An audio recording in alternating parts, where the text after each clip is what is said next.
Bismillahirrahmanirrahim. Bismillahirrahmanirrahim. Suratu Yasin Makkiyah, tunte surat Yasin Makkiyah. Au illa qaulahu, maksudnya Makkiyah bangsa periode zaman Rasulullah tesih teng Makkah. Au illa qaulahu kecuali dawuh Allah taala wa idza qila lahum anfiqu alayat niku. Au madaniyatun, utawa sebagian ulama ndarani surat Yasin bangsa napa? Madaniyah. Isnatan iku loro wa samanun lan 80 apane ayatan ayat. Jadi surat Yasin kabeh berjumlah berapa? 82 ayat. Bismillahirrahmanirrahim. Yasin. Ya semua ulama makna Yasin itu makna nama lain dari Rasulullah Muhammad sallallahu alaihi wasallam. Meskipun secara ikhtiyat, secara hati-hati mufassir biasanya bilang Allahu a'lamu bi muradihi bi. Allahu a'lamu dat sing pirsa bi muradihi kelan kersane Allah bi iklan Yasin. Tapi kita tahu secara ahwalul ulama, ya saya ulang lagi, kita tahu secara tradisinya ulama tetap mengatakan Yasin maknanya ya Muhammad. Buktinya terusannya apa? Innaka laminal mursalin. Innaka ke siapa coba? Ke Nabi kan, Nabi Muhammad. Berarti Yasin wahai Muhammad kamu adalah mursalin. Apalagi ada istimal yang sudah konsensus seluruh dunia. Misalnya sholatullah salamullah ala toha rasulillah, sholatullah salamullah ala Yasin habibillah. Jadi makanya saya berkali-kali bilang, saya pernah ngisi pengajaran tafsir di Madura juga bilang gitu. Ada disiplin ilmu tafsir dan itu kadang ketatnya ikhtiyat. Ikhtiyat itu hati-hati sehingga tetap bilang Allah alamu bimuradihi bidzalik. Tapi meskipun demikian, ada konsensus masif dari para ulama yang menggunakan Yasin Toha itu untuk Rasulullah Shallallahu Alaihi Wasallam. Karena secara siakul kalam pasti demikian. Misalnya di juz 16 ya, surat Toha itu ya 16 ya. Toha, ya Muhammad ma anzalna alaikal Qur'ana litasqa. Coba kalau Toha ada artinya Muhammad lalu siapa? Ada kata ma anzalna alaika apa? Coba sekarang Toha ganti ya Muhammad kan pas ya Muhammadu ma anzalna alaika al-Qur'ana litasqa. Jelas ya? Secara siakul kalam Toha menunjuk siapa? Muhammad, karena tulisan ayat coba ya. Toha diganti kata Muhammad. Ya tentu diganti secara makna. Ya Muhammadu ma anzalna alaikal Qur'ana litasqa. Yasin juga ganti aja. Ya Muhammad demi Quran yang hakim, innaka ya Muhammad laminal mursalin. Sehingga meskipun mufassir secara disiplin ikhtiyatnya, kehati-hatiannya bilang innaka laminal apa? Awa a'lamu bi muradihi bidzalik, tapi secara ahwalul ulama tetap Toha dan Yasin adalah ismun min asma'i Rasulillah sallallahu alaihi wasallam. Kayak tadi apa? Salatullah salamullah ala Toha Rasulillah, salatullah salamullah ala Yasin habibillah. Jelas ya. Jadi antara istimalnya ulama itu beda dengan keikhtiyatan mufassir. Dan tentu kita milih yang istimalnya ulama. Karena itu lebih gampang supaya kata alaika khitab itu kena apa? Kena mukhatabnya siapa? Terus ketiga kata Ibnu Jarir At-Tabari, enggak mungkin Allah mengkhitabkan sesuatu dengan sesuatu yang enggak bisa dipahami. Karena orang Arab dan zaman itu paham Yasin adalah Rasulullah, Toha adalah Rasulullah, sehingga ada khitab itu. Buktinya orang kafir zaman itu enggak pernah menyoal gini. Muhammad katanya Quran itu indah, mudah difahami. Ternyata ini ada lafaz-lafaz yang kita tidak paham. Nyatanya orang kafir tidak gugat seperti itu. Itu menunjukkan bahwa penggunaan Toha dan Yasin adalah ma'ruf dan difahami. Paham? Jelas ya? Ya soal nanti ikhtiyat saja kita ikhtiyat. Paham ya? Tapi tetap difahami apa? Tetap difahami.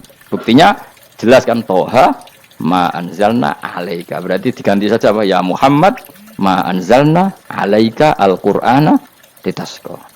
Mun jelas ya. Wal Qur'ani demi Qur'an al-Hakimi kang bijak. Ail muhkami tegese kang kuat utawa kang kukuh. Kukuh maknane indah, diaji binasmi kelawan keajaibane susunan wa fadil ma'ani lan keindahane makna. Innaka saat temne sira ya Muhammad wa Muhammad lamnal mursalin setengah sangking wong sing diutus. Sungguh termasuk wong sing diutus Allah. Ora sekedar diutus ala siratin kowe ing atase jalur to dalan mustaqimin kang jejeg. Uti alaikum ta'alikun ta'aluk bima am karo qabla kang sedurunge iki dawuh. Ayatorikil anbiya tegese kowe iku sesuai dalane para-para nabi qabla ka sedurunge sira. Maknane torikil anbiya ya tauhid tegese tauhid wal huda lan petunjuk. Wa taqidu tinau kiti bil qasami klan qasam wa ghairi lan liyane qasam ngrad niku nolak liqaulil kufari marang pengucape wong kafir lagu maring nabi wong kafir komentar ning nabi napa lasta mursala Muhammad iku ora rasul. Terus Allah jawab innaka laminal mursalin. Tanzilal azizi kang kowe iku dadi rasul mergo entuk turunan untuk keturunan Quran sing aziz. Sing tanzilal azizi. Kang Quran iku dadi sesuatu sing diturunno Allah sing aziz. Fi mulkihi dalam kerajaane wa ar-rahimi kang welas fi khalqihi lan makhluk Allah. Utai lafat tanzil ku khabar mubtada khabar mubtada. Ya karena Imam Suyuti baca tanzilu sehingga dia nerkepnya mubtada. Tapi kira kita kan baca apa? Tanzila, makanya saya berkali-kali ngaji itu sama guru Imam Suyuti, dia itu bacanya tanzilu, makanya dia nerkep jadi khobar. Sementara qiraah kita tanzila, maka kita nerkep jadi maf'ul mutlaq. Paham ya? Makanya kamu gak usah bingung, iki kok jadi khobar padahal macamnya tanzila. Utawa bingung mergo ora paham pilihane loro to. Ya. Jadi yang jelas Imam Suyuti itu kadung milih rofa, makanya dia nerkep khobar, paham ya tanzilu, makanya dia nerkep apa? Khobar. Kalau kita baca kan tanzila, maka itu maf'ul mutlak atau nyimpan kata amdahu. Ayil Quran itu kese Quran. Bi khobar mubtada'in muqaddarin. Apa sing kang aran tanzilul aziz ya Qur'anu tentu Quran. Quran tujuane ditungdira supaya ngekei peringatan sira bil Quran kauman ing kaum muta'alikun bitanzil. Maung zira kang ora dikai peringatan sapa abahum bapak-bapak wong akeh elam yung zaru. Tegese ora dikai peringatan sapa akeh di zamanil fatra ing dalam zaman. Ya jadi Quran itu gunanya ya membuat logika yang benar supaya orang itu menghindari kesalahan. Jadi menakut-nakuti itu kalau enggak harus tentang neraka, takut dari kesalahan, takut dari kebodohan. Kan kita juga takut kan punya pemimpin yang salah, takut punya kasus, takut kepleset. Ketakutan tidak harus dari neraka. Makanya saya berkali-kali bilang, saya sering dulu dinasihati Mbah Mun, enak kepen alim, ojo sering maca tafsir, mari goblok dari Mbah Mun. Maksudnya mari goblok itu gini, mufassir itu manusia, kadang dia itu satu ayat umum, dia mendiktekan ke satu kasus, padahal kasusnya lebih umum. Makanya berkali-kali sama nani umpama ngene, contohnya ngene, karena nanti itu mengikat. Misalnya gini ya, saya ulang lagi ya, ben gayamu kayak wong alim. Nah. Ini kan teruskan dawe Mbah Mun. Misalnya Allah bilang gini, fattaku, maka takutlah kamu. Biasanya mufassir ditambahi minan nar, maka takutlah kamu masuk. Sebetulnya yang perlu dihindari dari kita, takut itu ya, takut salah, takut bodoh, takut terdolimi, takut mendolimi orang lain, takut hidup tidak ada gunanya. Tapi mufassir tentu milih yang populer, takutlah kamu dari api neraka. Coba misalnya gini, kita nanti masuk surga. Kemudian zaman di dunia kita tidak pernah berkampanye ya atau berkontribusi untuk agama Allah. Cara saya itu izin. Kata Imam Malik, saya masuk surga. Kemudian orang yang mencintai saya masuk surga itu saya malu. Rasulullah juga gitu. Saya sebagai pemimpin umat, saya malu masuk surga. Dan satu dari umat saya masih masuk neraka. Jadi lama dulu tuh ketakutannya bukan sekedar masuk neraka, takut malu, takut bodoh, takut keliru, takut. Saya misalnya nanti masuk surga itu malu, adegan saya tidak pernah ngajar tafsir Jalalain. Malu saya. Karena kalau tanya Allah, hak kenapa pun buswargo? Terus dibuat swargo. Tapi kalau pernah baca tafsir jalan kan anak keren nih. Keren artinya saya pernah mengkampanyakan Quran, pernah mengkhidmai Quran, pernah ngitmai kitab engkau ya Allah. Saya pernah ngitmai umatnya Rasulullah, yaitu sampean kabeh. Pernah mulang, pernah sowan. Ya saya tiap bulan sowan jenengan gak sopan tapi. Mulane kira usah bales sowan rono malah ganggu aneh-aneh. Kadang santri yo pidol, wis diulang cek sowan. Orang itu kiai kalau sudah di rumah itu milik keluarga biar fair. Bermulang cek assalamualaikum terus kiai ini kagok keluargane ku kapan? Gue mikir bocah ora karo-karuan. Jadi seneng yo di ilmu ini, seneng yo di ilmu. Saya ulang lagi ya. Nah, kata yang ditafsir itu sering tidak mengikat. Makanya kata Mbah Mun, baca tafsir itu dikurangi. Maksudnya dikurangi itu bukan apa-apa, maksudnya tadi kalimat yang ditafsir itu tidak mengikat. Yang mengikat itu yang kalimat di Quran. Nah, kalimat Quran itu umum, napa? Misalnya gini, Allah halo gini. I'dilu, kamu harus berbuat adil. Lalu adil itu misalnya mufassir menafsiri, adil itu menyamakan di antara dua orang konflik. Misalnya di MK 01 dan 02 dianggap sama, itu namanya adil. Itu kan dawai mufassir. Atau misalnya gini, Allah bilang gini ke saya, hak kan ada di kiai sing adil. Terus adil ditafsiri orang, adil itu menyamakan sesama murid, haknya sama. Nah, tapi bisa saja adil itu di luar itu semua. Misalnya gini, ternyata adil menurut Allah gini, adil maknanya seimbang, apa? Adil itu maknanya apa? Seimbang. Lalu keseimbangan seorang hamba adalah dia ingat Allah lebih banyak. Karena ini bandul yang benar-benar nyata. Allah itu nikmatnya nyata. Sehingga ketika saya sebagai orang alim ingat saya alim itu karena Allah, dikasih ilmu Allah, dikasih cerdas Allah, dikasih semuanya dari Allah. Sehingga saya itu tidak merasa kumuluhur pada kalian karena semua ini dari Allah. Kemudian Allah sendiri yang memerintahkan, ya, kamu harus mengajar.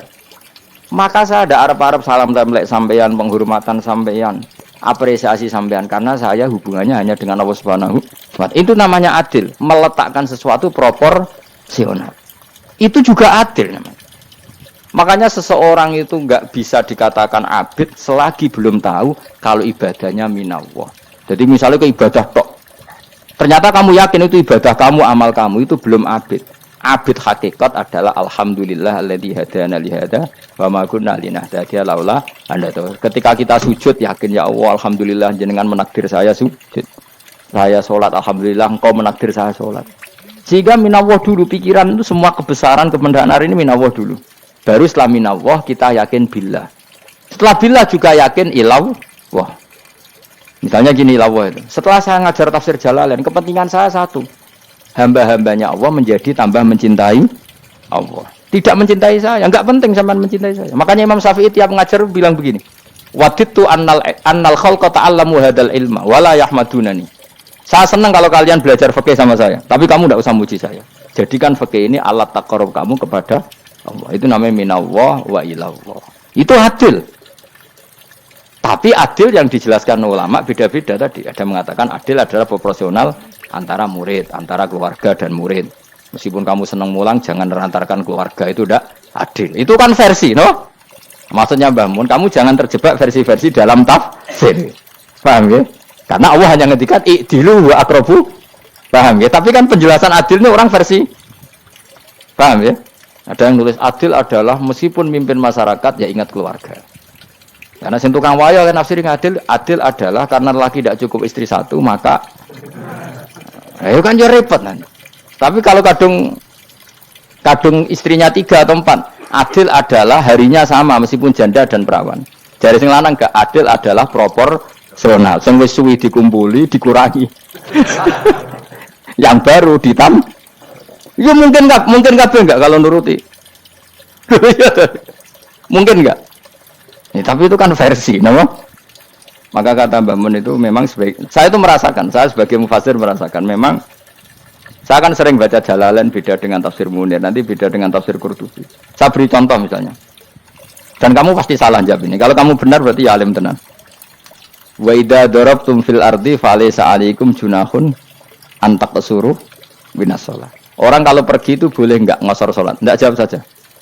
Boleh kan? Ngosor salat itu apa? Misalnya sholat asar 4 jadi berapa? 2. Kalau isya jadi 2. Kalau subuh?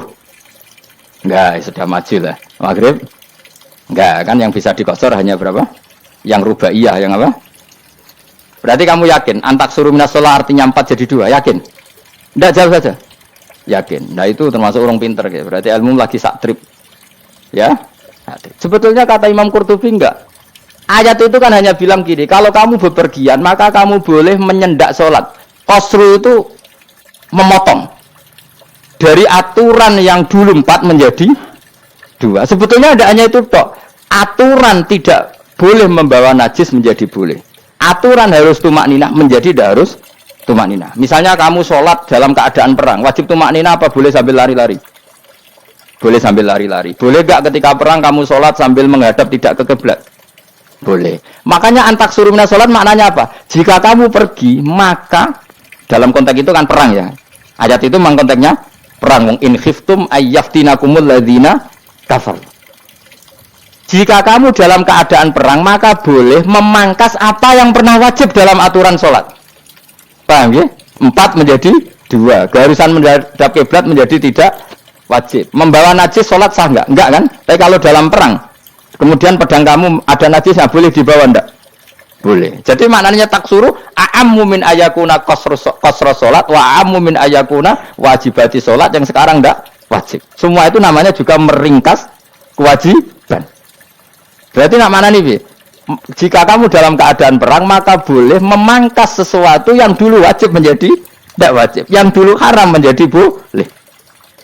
Tapi mufassir menyontohkan qasrus sholat hanya 4 menjadi 2. Dong ya. Oh ya, nangke alim ngono tenan wis dokter tafsir sang. Engko tak iki sudah dhewe. Tapi apa orang lain ngakui. Jadi itu contoh kecil. Jadi mufassir karena kebetulan dia tahunya hanya qasrus sholat itu 4 jadi 2, dia itu. Padahal di tafsir lain diterangkan qasru itu artinya menyingkat atau mencendak atau memangkas. Dulu wajibnya sholat itu nggak boleh bawa sesuatu yang najis. Tapi kalau sholat dalam keadaan perang dan pedang kamu ada darahnya, boleh nggak dibawa?